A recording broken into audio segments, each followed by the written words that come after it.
Hi, my name is Ted McNeil, and today is my 31st day without a cigarette. Now, today I'm going to tell you how I quit smoking.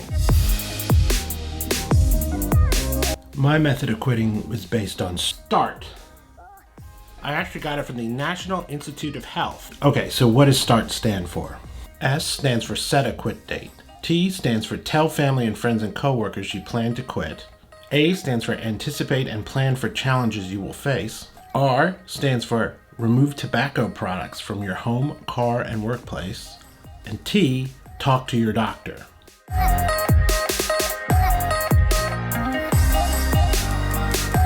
Set a quit date. Set a quit date. Pick a day that you can quit smoking. 3 things to keep in mind when you're picking your quit date. Number 1, don't make it tomorrow.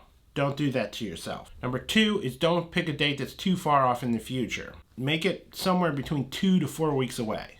All right?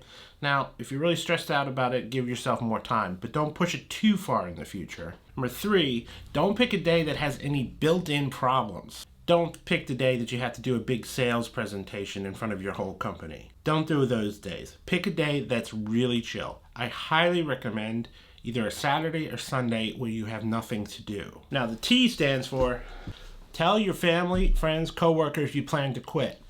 Now, this is the one I modified the most. There's a great TED Talk, and I'll link that below, about how you should not tell people your goals. Studies have shown if you announce your goal, you're less likely to succeed at it. However, studies have also shown that people that post their progress on social media do better than people who don't.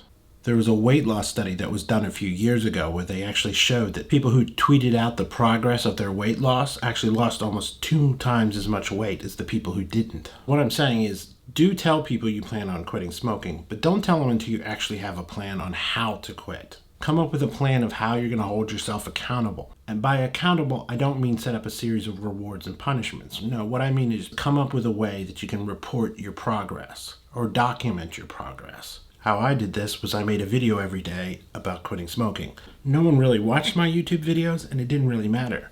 But my brother and sister did, and they cheered me on as I went. Anticipate and plan for the challenges you will face while quitting. Believe it or not, I think this is actually the most important one. Now, why anticipate is so important is because it's during this part of the process that you identify your triggers. There's lots of things that can be triggers. Coffee, alcohol, finishing a meal, driving, morning routines, stress, work or looking for a job, celebrating with friends, relaxing, feeling down, boredom. You know what makes you want to have a cigarette, but you probably never written them down. Do that. You don't have to be super anal about this, but each time you identify a trigger, maybe think of a way that you would deal with that particular trigger. Not all triggers can be dealt with the same. Pro tip, I would avoid drinking for a month. Now the R in START stands for remove cigarettes and other tobacco products from your home, your car, and your workplace. There's this idea that people like to keep a safety pack of cigarettes just in case. Nah. I've tried it. It doesn't work. Get rid of all of it. Pro tip, worked really well for me. Right before your quit date, wash all your clothes that smell like smoke. Also, go get your car cleaned. Try to get rid of all the smells out of your car. Wash anything that could smell like tobacco. That could be a trigger that could hurt you at some point. The final T in START is talk to your doctor about getting help to quit. This is important because there are these things called nicotine replacement therapies. There's a bunch of different ones. I use the lozenges. There's the gum. Go and talk to your doctor. Quitting cold turkey did not work for me. I tried about 10 times and it didn't succeed at it. Go talk to your doctor. There might be options that you've never even heard of. My doctor told me Chantix was not the way to go just because of the way my body works and some of my health things. So that wasn't an option. But we did work out that lozenges would probably work like gold. And guess what? They have. By the way, if you don't have access to a doctor or you can't afford a doctor, go to your local health department. Almost everywhere in the industrialized world, there is a health department of some kind or a health service, and this health department or health service will have a local social worker working on smoking cessation. Go talk to them. They can help you get resources that you might not otherwise be able to afford. I'd also like to pass along a few things I've learned over the past month while I've been quitting smoking. Exercise. Find 30 minutes in your day, and you know you're going to have 30 minutes a day. Go out and go for a brisk walk. I've been going for walks in parks at sunset with my camera. It has really helped me. It's a great distraction. Another tip is find your method for quitting smoking. Your way of quitting smoking may vary from mine. There's also lots of useful tools online. For example, this is from the becomeanx.org website. It has this neat little tool on how to identify what your triggers are, and you can track them. Another tip I've learned, don't just sit around. For me, anyway, one of my triggers was boredom. So keep yourself a little bit busy. Go and do low stress things. Go to yoga at the YMCA. Go read magazines at the library. Go to a mall and look at things you can't afford. Take up knitting. Doesn't matter. Find some sort of activity that doesn't stress you out. So I did all these things. I did the modified version of the start, and... Hi, my name is Ted McNeil, and today is my last day smoking. Hi, my name is Ted McNeil, and today is my 31st day without a cigarette. 31 days later, and I haven't had a cigarette. Now, eventually I'm going to have to get off these things, but I've done the math. These things have saved me $150 a month. It's $150 a month for me anyway.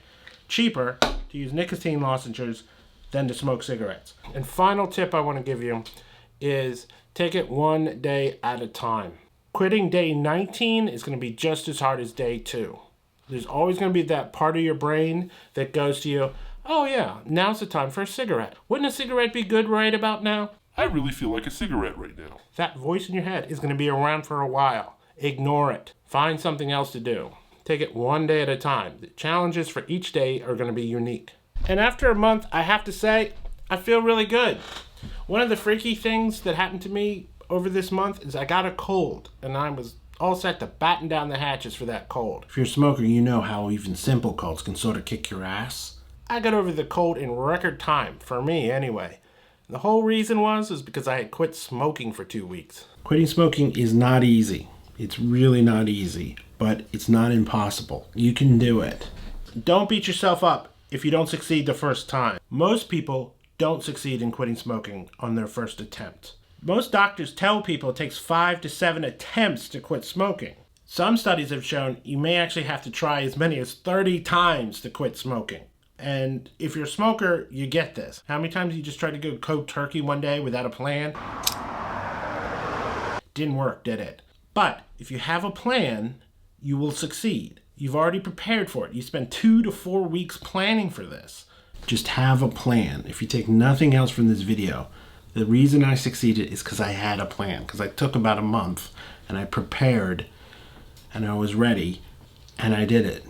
Anyway, I hope that was helpful. If you're quitting smoking, I really hope this helps. It worked for me. I've been trying to quit smoking for a long time and it's finally stuck for a month. Thank you for watching. Good luck.